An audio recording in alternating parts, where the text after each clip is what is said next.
Now, in 2009, we started a project in Vermont to organize childcare workers. We were following a trail blazed by SEIU and AFSCME in states like Illinois. This was the leading edge of public sector union organizing, bring quasi-public employees into the union. There were thousands of individuals and centers providing childcare in Vermont and participating in a program where they would be paid a subsidy by the state to provide childcare for low-income families. That program was a great way to help parents stay in the workforce by easing the burden of paying for childcare.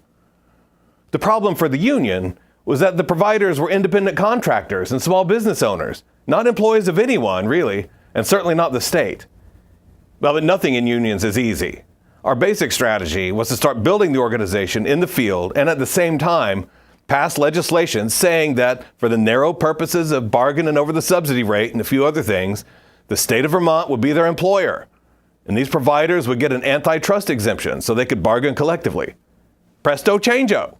We created an employer and thousands of new potential members in a nice, clean bargaining unit right out of thin air. The problem is that creating the thing on paper doesn't actually create it in flesh and blood. Outside of more or less informal networks, there was no real sense in which the providers were connected by anything other than the registry in Montpelier that listed their names so the state could pay them.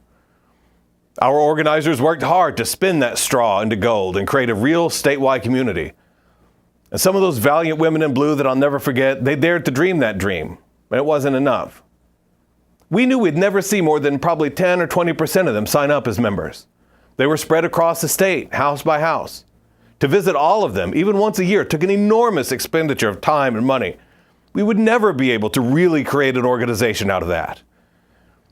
If it were going to work, we'd need agency fees baked in. To even be able to fund one staff person for the whole state, we'd need to set dues fairly high for those few members as a baseline, then collect 85% of that in agency fees in a check cut directly from the state to the union. Now, if you think that scheme doesn't have much in common with the normal agency fee case I laid out earlier, you're exactly right. Of course it doesn't. It uses agency fees as a strategy to build a union that we never even dreamt would be supported by a majority of the providers. In fact, it is more likely true that even if we had succeeded, at any given time, a majority of the providers would not even have known there was a union. Now, the nightmare irony is that for most of the 5 years it took us to pass that legislation, we were regularly accused of creating a plan to get rich off the providers. The truth is that the plan would never have done more than just possibly, barely pay for itself, maybe. So why did we do it? Well, we had two reasons. First, it was a way to bring thousands of low-income women into the union.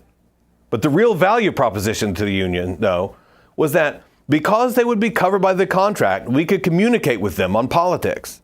And because they each saw 5 or 6 families a day through their childcare businesses, they could help us create a powerhouse political machine that could reach every nook and cranny in every corner of the state.